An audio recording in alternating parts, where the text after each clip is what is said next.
Tom Hooper, you have a film here called The King's Speech. Why don't you tell us about it? It's a film about the relationship between King George VI, played by Colin Firth, and his maverick Australian speech therapist, played by Geoffrey Rush. And this is the story, set in the 1930s in England, of the reluctant king, the younger brother who had no expectation of being king, and his older brother, Edward, abdicated the throne to marry the double-divorced American Wallis Simpson, and this guy suffered from a terrible stutter, so he had to step up to the plate, become king with a stutter at a moment when radio had taken off as a mass medium, and so suddenly as a king you had to speak beautifully to your people, and the Second World War was coming, and so it was like the nightmare job, and it's a film about how this very unexpected person, this maverick Australian failed Shakespearean actor played by Geoffrey, is the kind of the key guy who gets him through his problem and helps him find his voice and lead the nation into the Second World War. It sounds like a great cast. What was it like directing Geoffrey Rush and Colin Firth?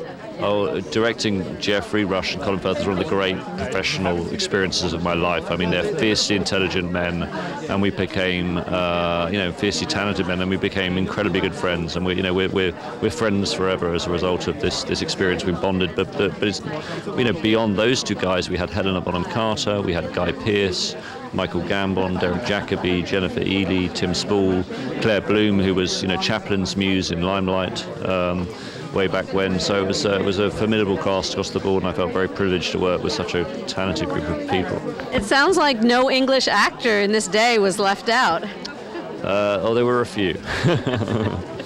What else have you worked on? Because you've had a very interesting career. Last year I directed The Damned United, starring Michael Sheen. The year before that, John Adams with Paul Giamatti and Laura Linney.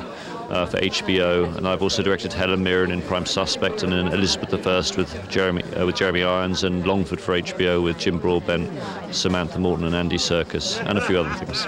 So how are you enjoying this festival? Is it fun to be out here in the Hamptons? Yeah, I just went for a lovely long walk on the beach. It's so stunning out here, and we screened the film last night. We've got another screen tonight, and the audiences are so appreciative and concentrated. So it's great to have the chance to introduce the film personally and meet people after the screening and do a Q&A, and it's great to and I actually sat with the audience last night and watched it again, and it was great fun.